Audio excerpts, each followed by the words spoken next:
our podcast, we are going to discuss the University of California's First Gen Initiative.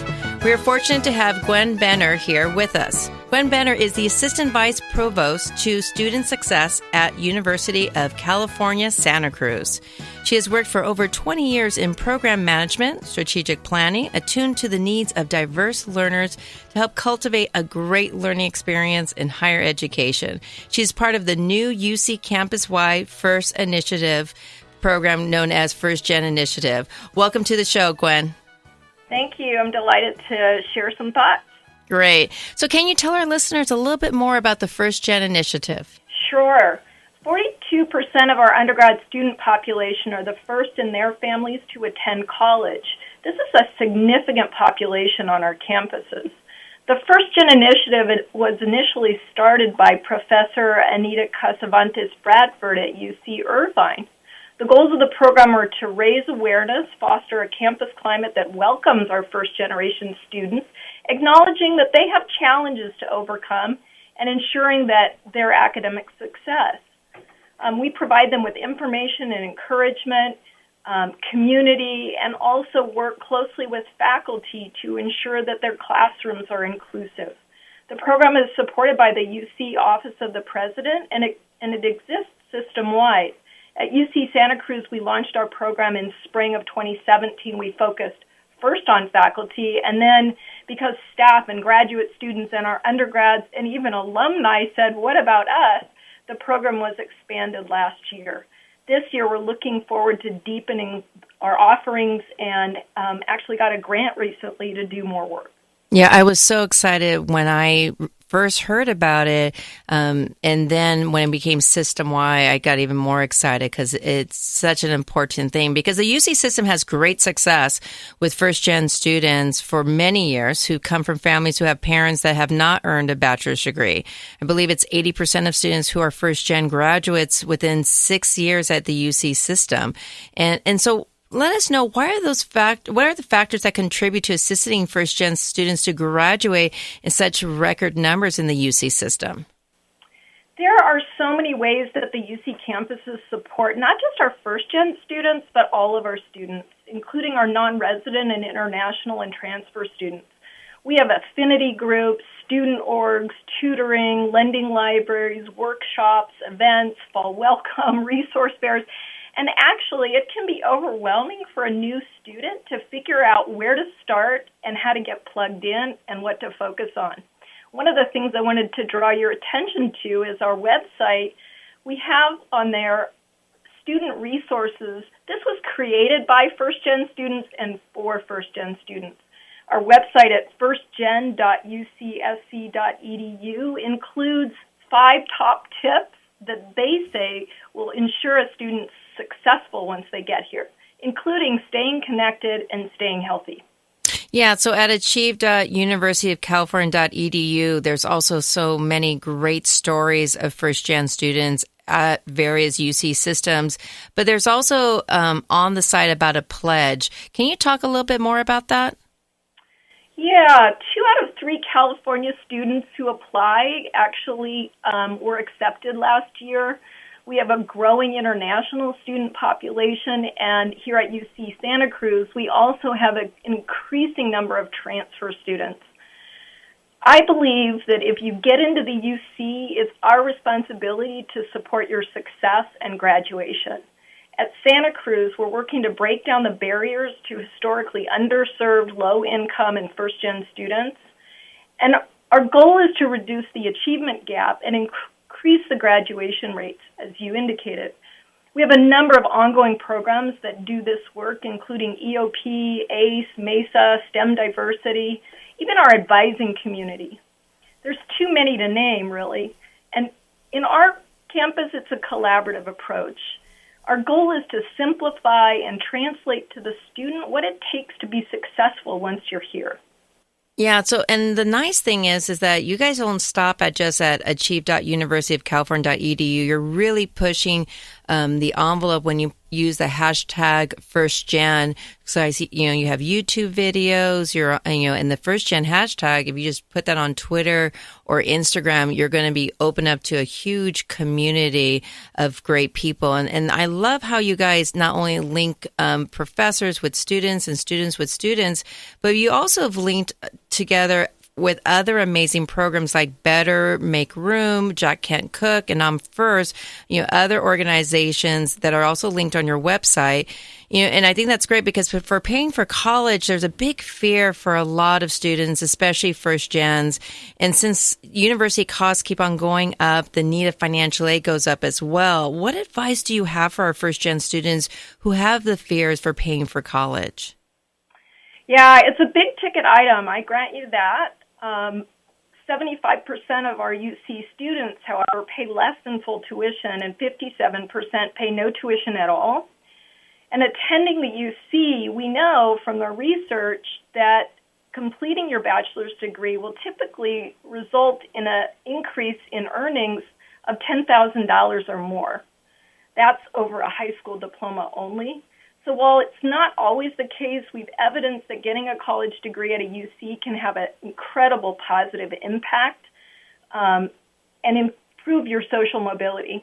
It's really an investment over time, and there's so many resources on our campus to support you while you're here, including, as I mentioned, we've got lending libraries where students can get books, computers, and on our campus and all of the UCs, we also have slug support where students who are in crisis financially or emotionally or struggling because of housing, they can't make their rent, they can't eat. These basic needs are more and more essential to our students who come from more modest means, and a slight cost might not be achievable, and so we're looking at emergency support services as well. Yeah, that's fantastic. And I always tell my students, because sometimes the first time they ever heard about getting a loan through the government to help pay for college, I say, I understand it's so scary, but if it's under the federal government, and they also have the Dream Loan for Dreamers, for undocumented students, there are ways to make those payment plans, because when you get that college education, that's going to break the cycle of poverty and open up so many doors, and so I'm that's why I love that you put that piece of financial aid on the First Gen website. But I also understand that 900 faculty members from the UC system has also signed up across all the 9 campuses to be mentors to other First Gen students. I believe the UC president stated that your First Gen faculty and staff have the strength and drive to push back barriers and blaze a trail for others. Can you tell our listeners how they, as First Gen UC students, can be part of that amazing opportunity to work with other UC faculty members when they enroll in one of the campuses? Yeah, absolutely. All 9 of our campuses have First Gen programs. We have staff, websites, resources. At UC Santa Cruz, we have an undergraduate steering committee who do the planning for our programs. They table at events, they do outreach and serve as interns. We post flyers and use social media. We've got a Facebook page. There's a great Facebook page out of UCLA administered by LaTanya Reese-Mills called Empowering First Gen Students, and that's a great resource to go to. We, during Welcome Week, encourage all of our staff to wear T-shirts and their supporter buttons and do tabling. And I guess I'm saying this as a way to indicate to your listeners that there are so many ways to plug into the work that we're doing. Our faculty on our campus have signed up. We've got over 200 faculty on our campus alone who are either supporters or First Gen themselves. And during Welcome Week, students will see them wearing their T-shirts. Yeah, I love the First Gen T-shirts. That is so simple, but so important is to have that visual effect. And even if they don't take the advantage of communicating with the faculty members, they're a symbol of if they can do it, so can I. And I love that. I wish all colleges and high schools do that. That's so great. Since you are an expert with working with First Gen, what are some important resources do you think First Gen students should seek out, whether they're in the college system or even in high school? One of the things that we know from our research and our experience even on campus is that if you feel engaged and connected, you're going to be successful. If you feel like someone cares about you academically, including faculty, you're more likely to be successful. If you're staying on top of your academics and doing your homework and managing and monitoring your grades, ensuring you're getting your quizzes done and you're doing well on your midterms and your finals, and also thinking about finances. I think the financial literacy piece, as you described earlier, is really critical. It's often scary for entering students who are coming maybe from lower income backgrounds. The other thing I like to encourage our first-gen students is to take good care of themselves and stay healthy. So being active, doing meditation, yoga, whatever it is in this time, nationally in the context we're in, which can be stressful, to also be sure to get moving and take care of yourself. Self-care is really important. I know, no matter who you are, your background, self-care is always important, which leads me into the next question about balance. As a first-gen student myself, finding that balance was always hard because many first-gen kids have to work, support their families while being a full-time college student. Any recommendation for those students who are juggling a lot while dealing with the fears of being a first-gen college student? I think for us, one of the things we're trying to do is destigmatize the idea of asking for help. We have a growing number of students who we encourage continually to seek out advice, look for that mentor, talk to their faculty member, go to counseling if needed. It's really important for students to feel empowered to seek out the help they need. We have a very wonderful staff at our Disability Resource Center that supports our incoming students who may need extra time to take tests, or they may need a different way to receive the information.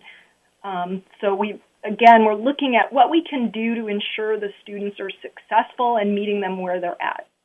Yeah, that's really great because everyone's on a different platform with different needs and different questions. So many first-gen students are hearing the competitive nature of getting into the UC system every year. Some feel that they may not have high enough GPAs, test scores, enough awards, for the admissions office from the UC system to deem them worthy enough for admission. Any recommendations you have for our first-gen students who may have these doubts? My dad used to say you should strive for the sky and hit the fence rather than strive for the fence and hit the ground. And that's a way of saying go big, dream big, and do it, and then see what happens. A UC may not be your best path, and community college is a wonderful option for many of our students. And many of them will transfer in a couple of years later and be incredibly successful. There are all kinds of paths students can take to get a college degree. Oh, yeah. I used to work at a community college, and the nice thing that the UC system has are those tag agreements where they could guarantee students a pathway from the community college to the UC.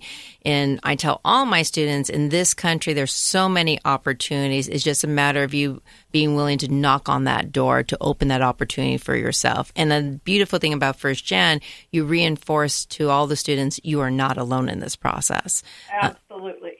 So at all the 9 UC undergraduate campuses, they're all amazing, and they have each are different from one another. They both have their own unique vibes, but several first-gen students cannot visit many of these campuses just because of responsibilities or finances.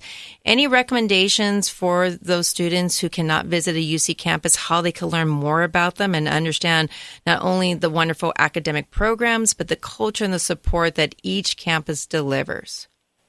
Yeah, absolutely. Our campus has virtual tours that you can take. Other campuses do as well. One of the things your listeners might want to check out is a video that our seniors, first-gen seniors, did for incoming students about their experiences here. It's a wonderful montage of advice and thoughts and sharing their own fears about their own